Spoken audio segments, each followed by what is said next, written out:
कैसे हैं आप? आज जो आपसे डिस्कस करने वाली हूँ वो बच्चों की समस्या को ही लेके है और आजकल ये सभी बच्चों में कॉमन हो गई है। बच्चे सब कुछ करते हैं, हम पेरेंट्स उनके लिए बहुत कुछ करते हैं और बच्चे हमारी बात नहीं सुनते हैं। हम वो अपनी जिद हमसे मनवा लेते हैं, लेकिन हम उनसे अपनी बात नहीं मनवा पाते हैं। हम जब भी उन्हें किसी बात के लिए रोकते हैं, टोकते हैं, वो वही काम करते हैं। ऐसा क्यों?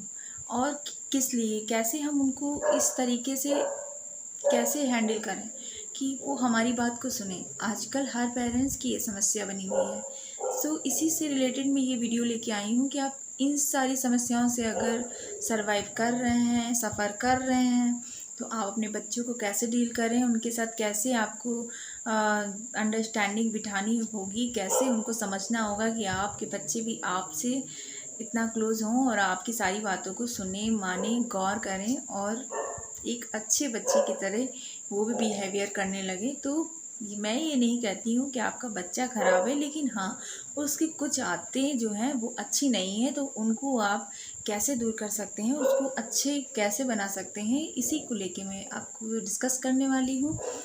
सबसे पहले मैं आज आपको एक एग्ज़ाम्पल देके बताऊँगी कि क्या सिचुएशन पेरेंट्स की होती है, मोस्टली माँ की पेरेंट्स में। तो माँ क्या करती है, किसी बच्चे का नाम ले लेते हैं, जैसे कि आकाश है। तो आकाश ने क्या किया, वो टीवी देख रहा है और मम्मा वहाँ से कह रही किचन से कि बेटा टीवी बंद कर दीजिए और अब आपको सोने जाना है। लेकिन नहीं, उसको टीवी देखना है। वो कहता है मम्मा मुझे अभी टीवी देखनी है, मूवी पूरी कंप्लीट करनी है, बहुत अच्छी मूवी आ रही है। मम्मा झल्लाते हुए फिर कहती है जल्दी से टीवी बंद कर दो और अपना कमरा साफ़ करो और जल्दी से सोने जाओ। लेकिन बच्चा उसको अनसुनी कर देता है और वो अपनी मूवी कंप्लीट करके ही उठता है। वो अपने उसमें कामयाब हो जाता है और माँ जलाते हुए अपने कामों में लगी रहती है।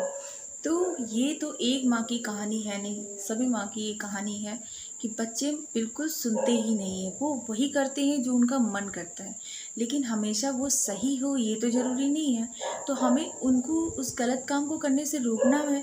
तो रोकने के लिए हम उनको मना करते हैं, पर वो हमारी नहीं मानते हैं। यही बात मैं आपसे कहने वाली हूँ कि कैसे उनको हम सुधार सकते हैं। माएँ होती हैं वो हर दिन इस सिचुएशन से जूझती हैं और इससे उन्हें बहुत चिड़चिड़ाहट, गुस्सा आता है, झल्लाहट आती है, लेकिन वो कुछ नहीं कर पाती हैं। पर आज मैं आपसे ये कहने वाली हूँ कि अगर आप अपने बच्चे को किसी भी चीज़ के लिए टोक रही हैं, तो पहली टिप्स क्या है, आप किसी दूसरे कमरे से मत चिल्लाइए। आपका बच्चा अगर जिस कमरे में है तो आप उसी कमरे में जाएँ और जितने भी आपके बैकग्राउंड में जो शोर हो रहा है, चाहे वो टीवी का हो, म्यूज़िक का हो, कोई भी हो, उसे आप बंद कर दीजिए। जब कोई भी शोर नहीं होगा तब आपकी आवाज़ बहुत ही मायने रखती है बच्चे के लिए। तब आप उसके सामने जाके, अगर वो छोटा है तो उसकी हाइट के बराबर झुक के, आँखों में आँखें डाल के, तब आप उससे बात करें कि आपको क्या कहना है। अगर इस तरीके से आप अपने बच्चे से कहती हैं तो वो आपकी बात ज़रूर ध्यान देगा और सुनेगा। लेकिन अगर आप दूर से चिल्ला के कोई बात कह रही हैं तो वो आपकी आवाज़ तो सुनता है, पर वो आप क्या कह रही हैं इसको बिल्कुल नहीं समझता है, ना सुनता है, ना कोशिश भी नहीं करता है जानने की, और वो अपने ही बातों में मस्त रहता है। तो इसलिए आप जब भी कभी अपने बच्चे को किसी चीज़ के लिए समझा रही हो, मना कर रही हो, टोक रही हो, तो आप उसके सामने जाकर बिल्कुल बात करें। तो इससे देखिएगा बहुत हद तक फ़र्क पड़ेगा। सेकंड पॉइंट मेरा है कि आप अपने बच्चे के लिए स्पेसिफिक रहें। इट मीन्स अगर आप अपने बच्चे को कोई बात कह रही हैं, किसी बात को लेकर समझा रही हैं, तो आप उसी पॉइंट पे ही बात करें, अदर वे में बात ना करें। अदर वे में बात करने से क्या होता है, बच्चे को बात समझ में नहीं आती है और बहुत लंबे लंबे बड़े बड़े शब्दों का आप प्रयोग करते हैं, लंबी लंबी लाइनें का प्रयोग करते हैं, वो बच्चे को समझ में नहीं आती है। वो एक कान से सुनता है, दूसरे से रिमूव हो जाती है। आप क्या करें, कोई भी बात कहनी है तो उसे छोटे छोटे शब्दों में कहिए। जैसे फॉर एग्ज़ाम्पल, अगर आप कह रही हैं कि आपको बिस्तर पे सोने जाना है, उससे पहले आप ब्रश करें फिर सोने जाइए। इतना लंबा कहने से तो बेटर है कि आप कह दीजिए कि अंकित या समथिंग जो भी नाम हो, बेटा आप पहले ब्रश कर लीजिए, तो सीधे वो ब्रश करेगा और कोई आर्ग्यू ही नहीं। नहीं तो बिस्तर में जाने से पहले ब्रश करने का वो पूछेगा मम्मी बिस्तर में जाने से पहले ही ब्रश क्यों करूं। या बहुत से बच्चे बहुत ज़्यादा क्वेश्चन पुटअप करते हैं, तो उनके लिए बहुत दिक्कत हो जाती है। अभी जैसे एक दूसरा एग्जांपल ले लेते हैं, अगर आप अपने बच्चे से कहते हैं कि यहाँ खड़े मत रहो, सीधे कमरे में जाओ, नहीं तो बहुत डांट पड़ेगी। तो उसमें आपने क्या कहा, कमरे में जाने को कहा, यहाँ खड़े रहने के लिए मना किया, उनको कुछ समझ में नहीं आता है। आप सीधे कह सकती हैं यहाँ खड़े मत रहिए, तो वो ऑलरेडी कमरे में चले जाएंगे या फिर घर में चले जाएंगे। तो बच्चे इस तरीके से ये भी जान पाते हैं कि वहाँ पे खड़े रहने के लिए मम्मा ने मना किया था, तो क्यों मना किया था इसको आप बाद में समझा सकती हैं। इससे उनके जो बिहेवियर होते हैं उसमें चेंजेस आएंगे, वो अच्छा बुरा समझ सकते हैं कि हमें किस तरीके से रहना चाहिए समाज में, वो भी समझेंगे। तो आप इस तरीके से अपने बच्चे के लिए स्पेसिफिक रहिए। आप अपने बच्चों से पूछें नहीं बल्कि बताएं। इतनी इसका क्या मतलब हो सकता है? तो बच्चे से आप पूछे ना, इसका मतलब ये है कि आप अपने बच्चे को अगर कोई काम करने के लिए कहने वाली हैं तो आप उससे कहती हैं बेटा क्या ये आप मेरे लिए कर देंगे? वो आपकी बात का जवाब देता है हाँ या ना में। तो ये ऐसे सिचुएशन ही ना आने पाए कि वो हाँ या ना में जवाब दे। आप सीधे कहिए मैं चाहती हूँ कि आप ऐसा काम कर दीजिए और इसके बदले में मैं आपको कुछ दूँगी। आप ऐसा भी कह सकती हैं, तो वो काम करेगा। अगर आपकी बॉन्डिंग अच्छी होती है तो आप सीधे सीधे ऐसे ही कह सकती हैं कि बेटा अपने शूज़ उतार दीजिए। कोई भी काम कहती हैं तो बहुत ही पोलाइट तरीके से वो कर देता है। ये भी करके देखिए, वो बहुत फ़ायदा होता है। चौथा पॉइंट है कि आपको थोड़ा वक्त रख और सब्र दोनों की ज़रूरत होती है। आप थोड़ा वक्त दीजिए बच्चों को और थोड़ा सब्र, लेकिन किस चीज़ को लेके? अगर आप अपने बच्चों को किसी चीज़ को लेके समझा रहे होते हैं तो वो काफ़ी देर तक कोई जवाब नहीं देता है, आपको सिर्फ सुन रहा होता है और आप सोच रहे होते हैं कि वो हमारी बात को ध्यान ही नहीं दे रहा है, वो कोई रिएक्शन नहीं दे रहा है, कोई आर्ग्यू नहीं कर रहा, आंसर नहीं दे रहा है, कोई जवाब नहीं दे रहा है, इट मीन्स वो मुझे सुन ही नहीं रहा। लेकिन ऐसा नहीं होता है, सभी बच्चों का दिमाग अलग अलग होता है। हो सकता है वो आपको जवाब देने के लिए सोच रहे हों और उनके दिमाग में डेटा प्रोसेस चल रही हो। बच्चे छोटे होते हैं तो उन्हें समझने में टाइम लगता है और आंसर देने में भी टाइम लगता है। आपको अपने ऊपर सब्र रखना चाहिए। अगर ऐसा ना हो आप जब तक वो सोच रहे हैं और आंसर देने वाले होते हैं आप उन पर चिल्ला पड़ें, तो आप चिल्ला देंगे तो वो डर जाते हैं और फिर कुछ भी नहीं बोलते हैं। अगर आप चाहते हैं कि आपके बच्चे आपसे खुले तरीके से बात करें, ओपन नेचर से रहें, तो आपको इसके लिए उन्हें समझना होगा और उनको समझने के लिए आपको भी टाइम देना होगा। एक ही टाइम पे एक ही बात को कहिए, ये नहीं कि आप 10 बातों को एक ही जगह पे एक ही टाइम पे कर रही हैं, वो उनको समझ में नहीं आती है और एक भी बात उनके दिमाग में नहीं जाएगी। एक बात कहेंगी तो वो उन्हें समझ में ज़्यादा आती है। फिफ्थ फ्रेंड मेरा कि बच्चों को आप विकल्प दीजिए, एग्जाम्पल दीजिए। ये क्यों दीजिए? बहुत से बच्चे बहुत ज़िद्दी होते हैं और बिल्कुल भी बात नहीं सुनते हैं। आप अगर इन सभी चीज़ों को अप्लाई कर लेते हैं, इन तरीक़ों को अप्लाई कर लेते हैं, तब भी वो आपकी बात को नहीं सुन रहे हैं, तो क्या सलूशन हो सकता है? तो इसका यही सलूशन है कि ख़ासकर उस उम्र में जब वो टीनेज की एज में जा रहे होते हैं और उस एज में वो पेरेंट्स की बहुत सारी बातों को लेके आर्ग्यू करते हैं और नहीं मानते उनकी बातों को। तो इस दौर में आप जब भी उनसे कोई बात कहें तो उनको कम से कम कई एग्जाम्पल दीजिए। जैसे कि अगर वो कोई काम नहीं कर रहे हैं, अगर आपने उनसे कहा कि आप टेबल साफ़ कर दीजिए, तो आप सीधे सीधे टेबल साफ़ करने के लिए कहेंगे तब तो बिल्कुल नहीं मानेंगे, वो तो सीधे कहेंगे नहीं करना है मुझे। अगर आप कहेंगे या तो आप टेबल साफ़ करिए या फिर आप बर्तन धो दीजिए या बर्तन साफ़ करिए, तो वो उन दोनों में से जो ऑप्शन उनको बेटर लगेगा वही करेंगे ना, तो टेबल ही साफ़ कर देंगे। इस तरीके से अगर वो मूवी देखने जा रहे हैं अपने फ्रेंड्स के साथ में और बहुत ज़िद कर रहे हैं, आप उनसे कोई काम कह रहे हैं, तो आप इस तरीके से कह सकती कि या तो आप घर में ये काम करिए, नहीं तो अपनी बहनों के साथ मूवी देखने जाइए, क्योंकि उन्हें भी देखना है। तो फिर तो वो आपकी बात मानने से बिल्कुल पीछे नहीं हटेंगे कि हाँ बहनों के साथ मूवी देखने जाना है, तो इससे अच्छा है मैं मम्मा का ये काम कर दूँ। तो इस तरीके से आप उनको विकल्प दीजिए तो वो बहुत तरीके से फ़ायदेमंद होता है। नेक्स्ट है कि आप अपनी एक्सपेक्टेशंस को निर्धारित करें, तय करें कि कितनी आपकी एक्सपेक्टेशंस है अपने बच्चे को लेके। तो आप उसकी एक लिस्ट बना दें, उसको आप फ्रिज पे या कहीं भी वॉल पे या जहाँ भी आपका बच्चा बार बार निकलता हो वहाँ आप लगा दीजिए और बच्चा जो है आपका उसको रोज़ देखे और उसको देख के उसको पता रहे कि मुझे ये करना है, ये नहीं करना है और ऐसे रहना है, ऐसे नहीं रहना है। लेकिन इसका मतलब ये नहीं कि आपने जो लगाया है आप उससे अलग हटके भी अपनी उम्मीदें उस पर कहने लगती हैं, थोपने लगती हैं, वो नहीं। एक हफ्ते में हफ्ते हफ्ते में आप उसको चेंज करते रहें, लेकिन जो आपने हफ्ते में लगाया है टाइम टेबल जो भी किया है उसको आप भी फिक्स रखें अपने ऊपर भी, कि ये नहीं बच्चे को आप और भी एक्स्ट्रा कह रही हैं तो वो उससे फिर आपकी किसी भी चीज़ को सीरियसली नहीं ले। तो पॉइंट मेरा ये है कि अगर आप अपने बच्चे से बात कर रही हैं तो आप बात करने से पहले उन्हीं की तरह सोचिए।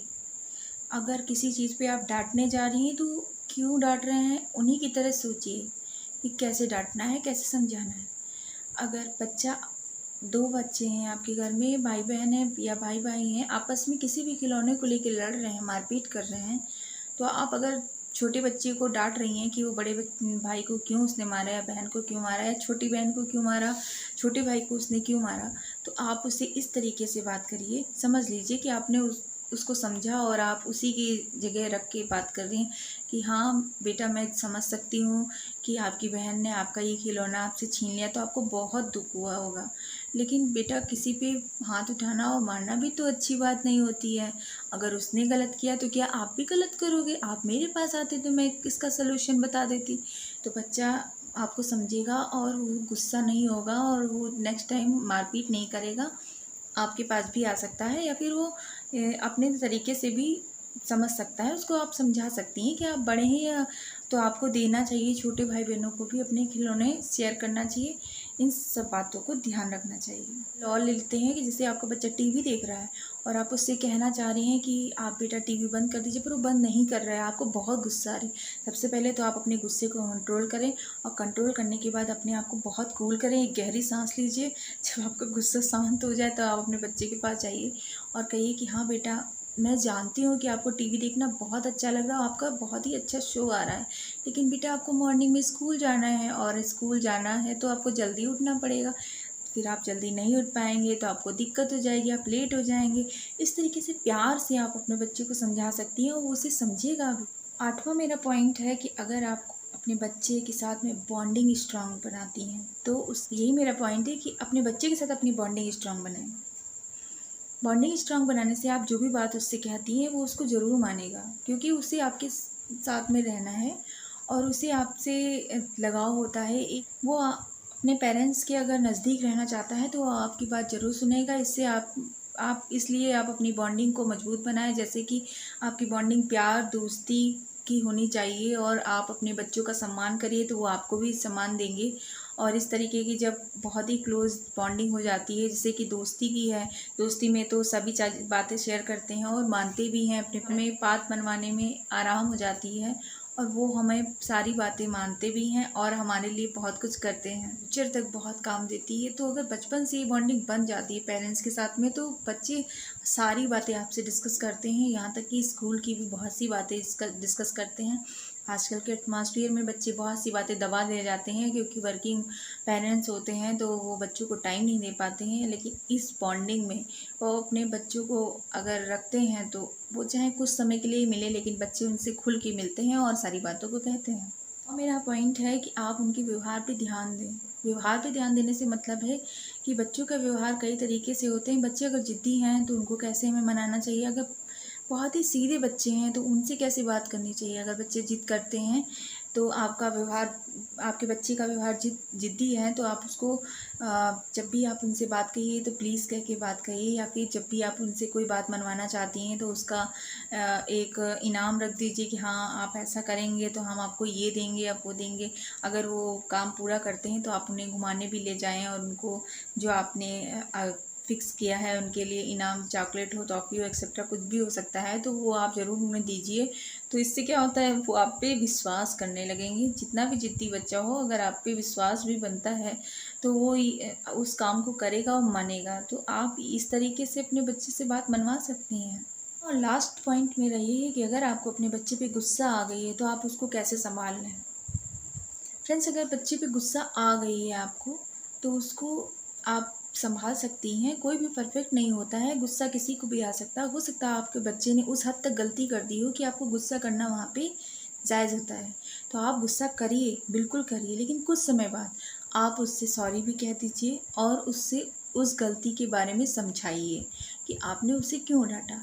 तो इस तरीके से वो बच्चे को, हमें सही गलत का फ़र्क हम ही उन्हें बताएंगे, उन्हें अपने आप समझ में नहीं आता है तो सही गलत का फ़र्क समझाने के लिए हमें उन्हें डाँटना ही पड़ेगा और फिर उन्हें पोलाइटनेस से समझाना ही पड़ेगा।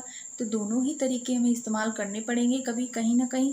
तो आप अफ़सोस ना करें कि आपने उन्हें डाँटा है, लेकिन हाँ, अपने आप को फिर सँभाल लें बाद में और बच्चों को समझाएँ तो वो तरीका बहुत सही होता है। फ्रेंड्स, इस तरीके से आप अपने बच्चे को डील कर सकती हैं और देखिए कितने अच्छे से आपके बच्चे आपकी बात सुनने लगेंगे और जो आपकी प्रॉब्लम है कि आपका बच्चा आपकी बात नहीं मानता है, वो भी दूर हो जाएगी। तो इस तरीके से आप अपने बच्चे को डील करिए और मुझे कमेंट सेक्शन में लिख के बिल्कुल ना मुझे कमेंट सेक्शन में लिख के भेजिएगा कि आपको फ़ायदा हुआ कि नहीं हुआ है, और अगर कोई एडवाइस है तो वो भी आप हमें दे सकती हैं। और हमारे चैनल को सब्सक्राइब करना बिल्कुल भी ना भूलें और लाइक शेयर कमेंट तो बनता है। नेक्स्ट वीडियो में, तब तक के लिए बाय बाय।